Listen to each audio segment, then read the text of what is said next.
Hello everyone, this is Dr. Sumit Chauhan. We are starting with a new series on computer networks. In this, we'll talk about uh, a brief about what computer network is and how it works.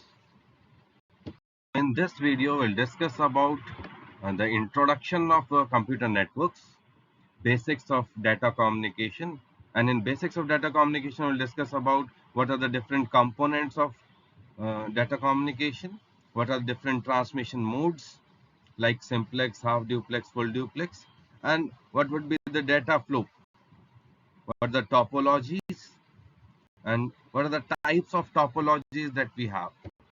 Now, we have two things. One is called data communication, the another one is networking, the hardware part. So, when you talk about data communication, we have things like components, how it's going to represent data flow. Now, when you talk about networking, we talk about internet, types of networks, that is LAN, WAN, MAN, distribution processing, what are the criteria and structure of the network.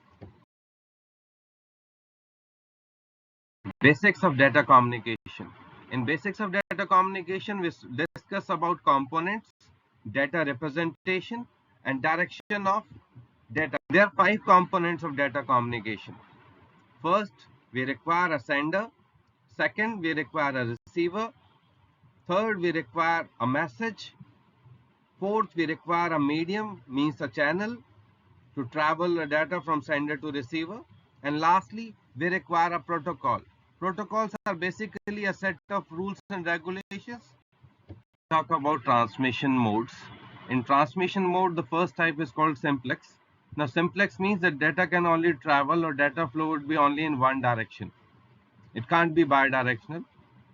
Say here we have an example. We have mainframe computer and talking to monitor. Now, other example could be radio, TV. The second transmission mode is called half duplex. In this, the data can travel in both the directions but not simultaneously. The best example for this would be walkie-talkie. Next transmission mode is full duplex, where data can travel in both the directions and even simultaneously. The best example of this is telephone. Now, distributed processing is basically splitting a complex task into smaller subtasks and that are processed simultaneously by multiple interconnected computers. This is also, you can say, it's a kind of a parallel programming, a parallel processing. This approach improves the efficiency and scalability of the machine and mostly used on loaded servers like web servers and backend servers. Talking about line configuration, it refers to the way devices are connected to the communication channel. Two common configurations are point-to-point and multi-point. Point-to-point means that connects two devices directly, something like telephone line, while multi-point connects multiple devices to a single channel. Now here we have an example of point-to-point connection. Now this is an example of multi-point connection. We have a one mainframe computer and it has been connected to 3 different workstations. Now talking about topology is basically the arrangement in which we connect a number of systems together is basically called topology, and there are certain characteristics of topology. On the basis of these characteristics we can pick that which topology is the best suited topology for our application. Now talking about the types of topology, we have mesh, star, bus, and ring topology. This is mesh topology. We do call it fully connected, where one machine is all connected with all other machines. This is the most reliable topology that we have, but also the most expensive one. Next topology that we have is star. It's the cheapest topology, where you just require a piece of wire to expand the number of computer to extend the number of nodes in this particular topology. Bus topology, we have basically one main wire, and that is common with all the connections. And just to expand the number of nodes in this topology, we need a piece of wire, and we'll make a connection with this backbone cable. Lastly, we have ring, where the arrangement is circular one.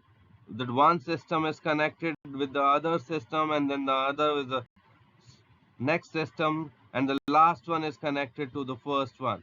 Now this is called ring topology. Type of networks. The first that we have is local area network. The types of network is basically defined upon the distance that we have between two networks, or between two machines which are communicating with each other, means the sender or the receiver.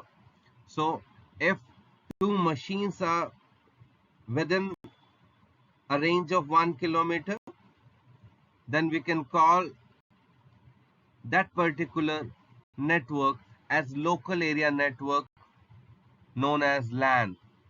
This is an example of multiple LANs connected with each other. Now, if the distance between the sender and the receiver is a city, or more than, say, 10 to 15 kilometers, in that particular case, we call the type of network as MAN, Metropolitan Area Network. If the two systems which are communicating lies in different countries, then we say that the type of network is wide area network, WAN. Thanks for watching.